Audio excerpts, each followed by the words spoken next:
Bonjour YouTube, je suis Sébastien et l'on attaque enfin le remontage du moteur du X5 Athlete 6 après avoir fait les guides de distribution et les avoir calés dans la vidéo précédente. On va faire le remontage de façon un peu différente puisqu'il n'y a pas tant de choses compliquées ou intéressantes à vous raconter. Je vais m'arrêter seulement sur les points qui nécessitent des précisions.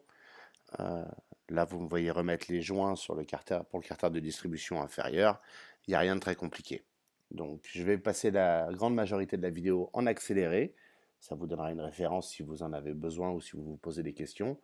Et je ne m'arrêterai que sur les carters de distribution supérieure et les caches culbuteurs qui nécessitent des spécificités lors du remontage. Même si vous venez de le démonter et que c'est encore frais dans votre mémoire, lorsque vous remettrez le carter inférieur de distribution, n'oubliez pas de refixer la pompe de direction assistée aussi bien derrière que devant, puisque ce sera beaucoup moins accessible après, à moins que vous ayez envie de faire d'autres durites de direction assistée, pour arriver à passer une clé derrière. Pour ça, il faudra enlever la roue avant gauche. Pour ce qui est de la visserie et des trous à visser, le mieux c'est quand même de repérer avant sur l'établi les vis et leurs trous respectifs, ainsi que tous les trous, puisque c'est beaucoup plus facile à voir de l'envers du carter. Et avec ça, vous ne devriez pas avoir de problème pour serrer, pour revisser tout ça correctement. Vissez-le progressivement et alternativement afin de ne pas risquer de vriller quoi que ce soit si ça résiste. Mais de toute façon, si ça coince, c'est qu'il y a un autre problème.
Et n'oubliez pas de remettre, une fois que vous avez fait le carter, le tube de remplissage, enfin de vérification du niveau d'huile en place. C'est extrêmement laborieux, mais ça se fait. Et surtout maintenant qu'on sait où il va et comment il y va, c'est quand même nettement plus simple que dans l'autre sens.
Pour ce qui est du carter d'huile, évidemment, il faut le serrer progressivement et en croix idéalement.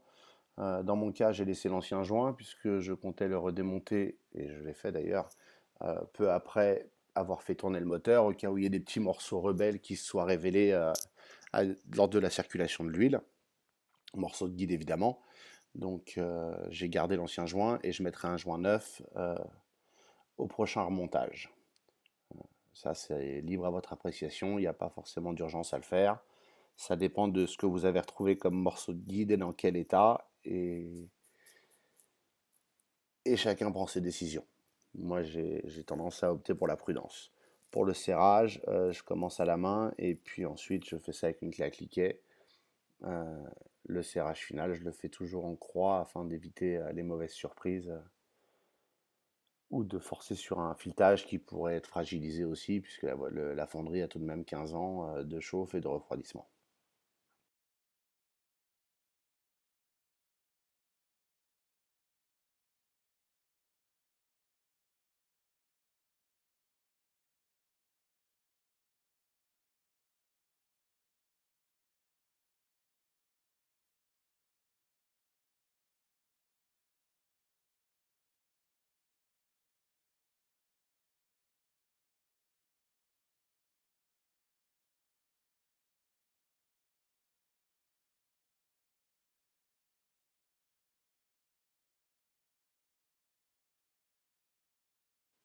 Pour la pompe à eau, même s'il y a un joint, je ne crois pas en la technologie des joints BMW. J'ai passé assez de temps à en remplacer ou à subir leur fuite. Donc je mets un filet de pâte à joint tout autour, là où elle viendra s'appuyer sur le carter de distribution. Ça évitera les risques de fuite, ça coûte rien et ça ne peut pas nuire. Attention, c'est lourd à mettre en place, c'est un peu laborieux et il ne faut pas se tromper de sens. La prise doit être en haut, légèrement vers l'extérieur de la voiture. Profitez-en aussi pour récupérer le fil positif avant de remettre l'alternateur en place. Ce sera plus galère après s'il est passé dans les tréfonds du moteur.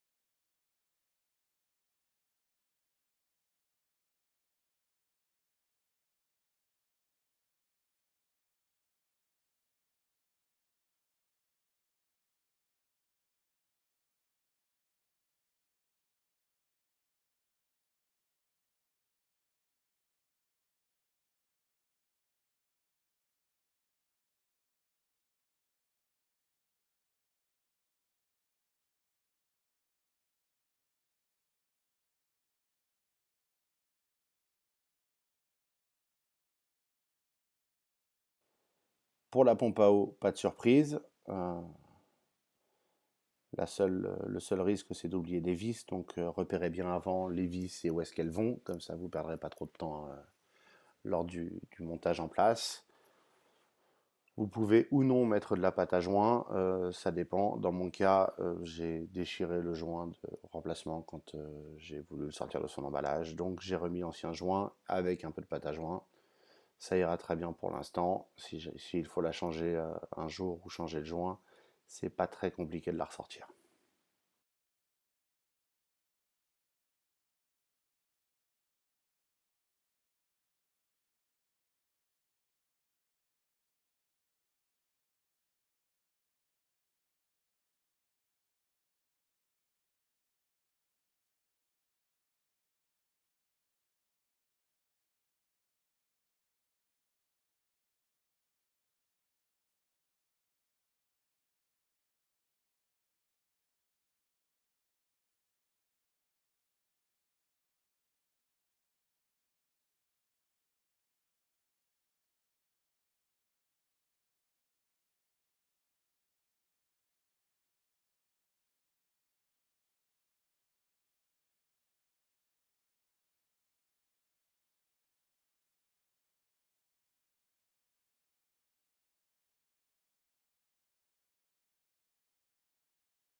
C'est pour remettre cette poulie lacérée qu'on a laissé le bloc volant moteur en place à l'arrière du moteur.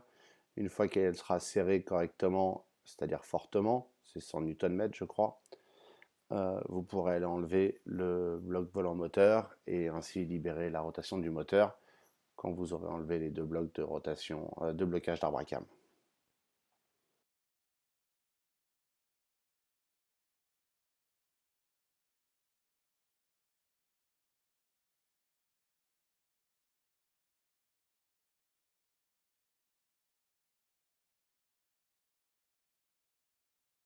Voici un point important puisqu'il ne faut pas serrer entièrement les vis, juste à ce qu'elles tiennent correctement le carter en place afin qu'il ne bouge pas trop d'avant en arrière. Par contre, il faut qu'il puisse bouger de haut en bas très légèrement, puisqu'il faut aligner les plans de joint supérieurs de la culasse et du carter de distribution. Et ça, on va le faire avec le cache arbre à cam et en utilisant les petits écrous borgnes avec leur rondelle en caoutchouc et deux rondelles métalliques au lieu d'une normalement. Donc vous prenez celle des autres pour les mettre là, il nous en faut quatre en tout. Et on va les mettre sur les quatre goujons les plus vers l'avant à l'intérieur de l'emplacement des bougies et bobines. Et on va les serrer sans que ce soit, sans forcer, sans même serrer à fond. L'objectif est juste d'aligner correctement les deux plans de joint, donc de la culasse et du carter de distribution, afin de pouvoir ensuite serrer le carter de distribution correctement et au couple qui est de 10 Nm si je ne m'abuse, mais là encore c'est à vérifier,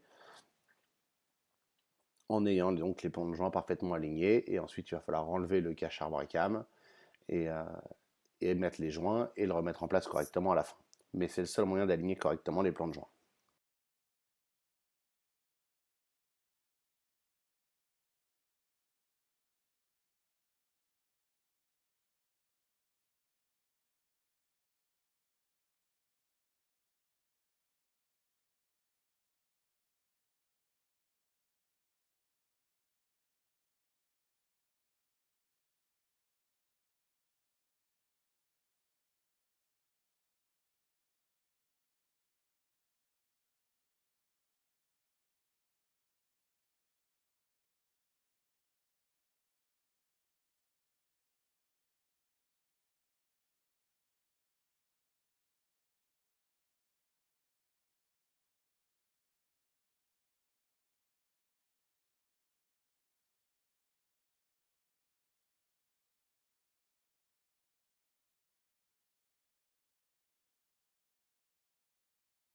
Autre étape importante, comme il faut enlever le bloc qui fait office de tendeur du guide de la chaîne de distribution, il faut le maintenir en place afin que la chaîne ne puisse pas sauter une dent au niveau du vilebrequin. Donc la solution que j'ai utilisée, c'est plusieurs colliers Rilsan joints entre eux. Euh, L'alternative peut-être plus pratique serait une ficelle avec de longs bouts dépassant au-delà du nœud et un nœud facile à défaire afin de pouvoir tenir le guide pendant qu'on met le carter de distribution. Euh, une fois que le carter est en place, il suffit d'aller couper les rilsans ou défaire le nœud de la ficelle et le guide ne peut plus bouger suffisamment pour perdre une dent puisqu'il est retenu par la fonderie du carter même s'il n'y a pas le tendeur définitif en place.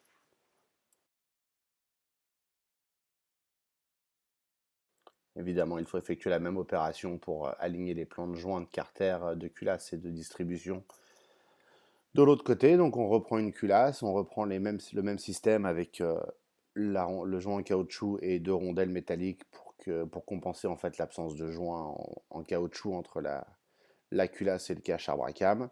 Et une fois qu'on a aligné ça, on peut serrer définitivement le carter de distribution et enlever le cache arbre à cam pour lui mettre son joint.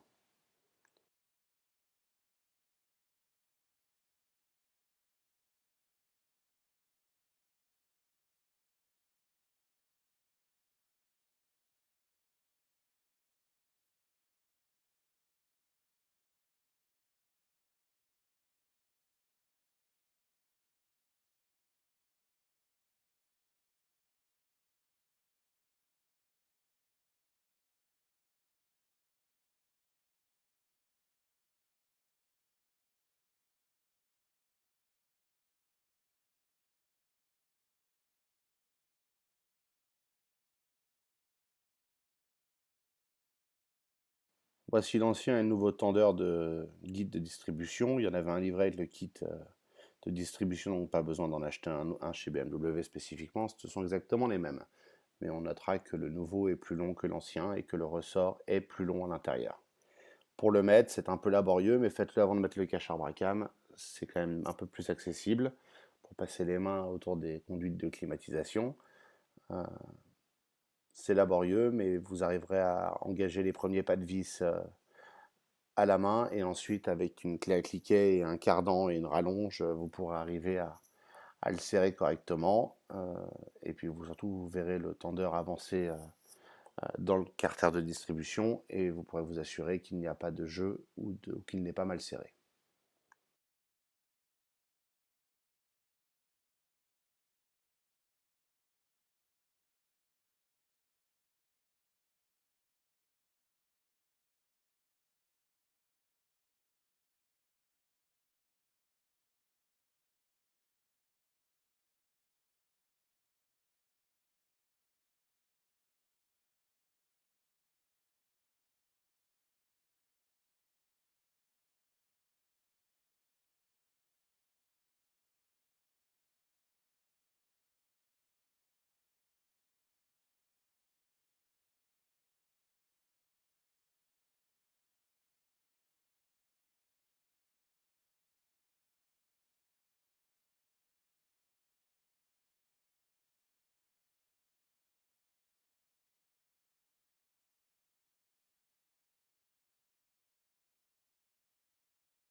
On en vient aux joints des caches à Wacom.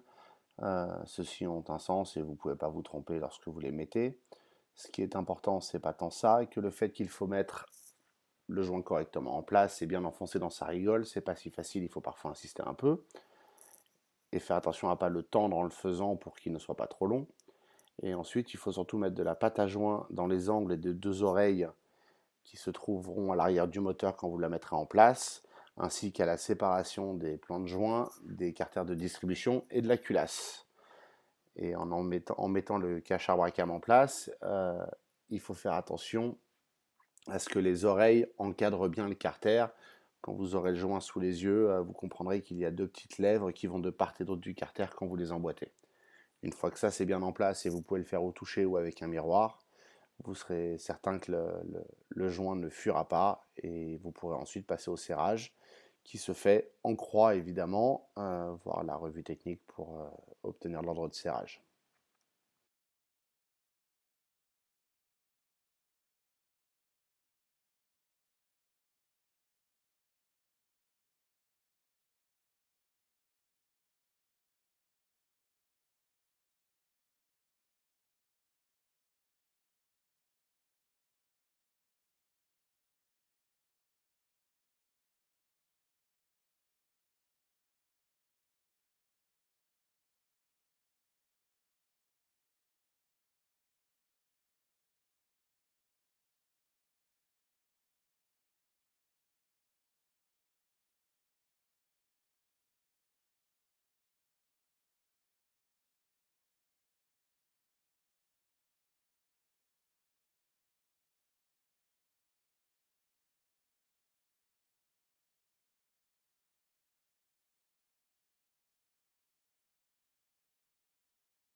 Et on continue par remettre les solénoïdes Vanos en utilisant la douille spéciale fournie dans le kit.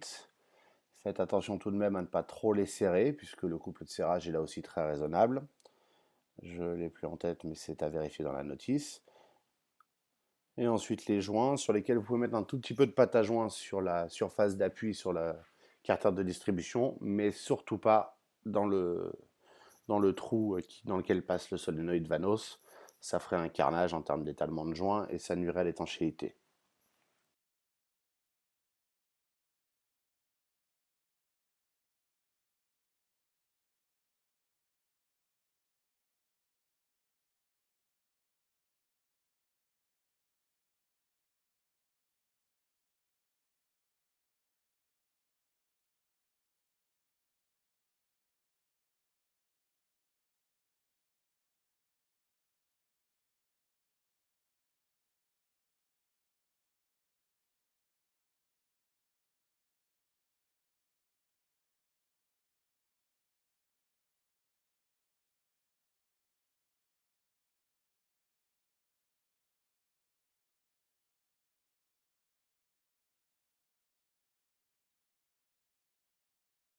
Et afin de boucher les trous et pour pas laisser des trous ouverts pour rien dans le carter, on va remettre les capteurs de position d'arbre à cam. C'est pour eux qu'on a fait le réglage de la distribution après tout. C'est pas qu'il y a un sens à l'un ou l'autre, c'est une question d'orientation des fils qui ont déjà servi, puisque je réutilise les mêmes évidemment. C'est pour ça que vous m'avez vu les inverser après ma première tentative. Et c'est à cet endroit-là qu'on va s'arrêter pour cette première vidéo de remontage, puisqu'elle est déjà bien assez longue. Si vous m'avez suivi jusque-là, félicitations, vous êtes motivé ou vous avez un problème de distribution sur votre V8. La prochaine vidéo sera la dernière de ce remontage, avec à la fin le démarrage. Tant attendu, tant espéré et un petit peu stressant puisqu'on ne sait pas si ça va fonctionner réellement.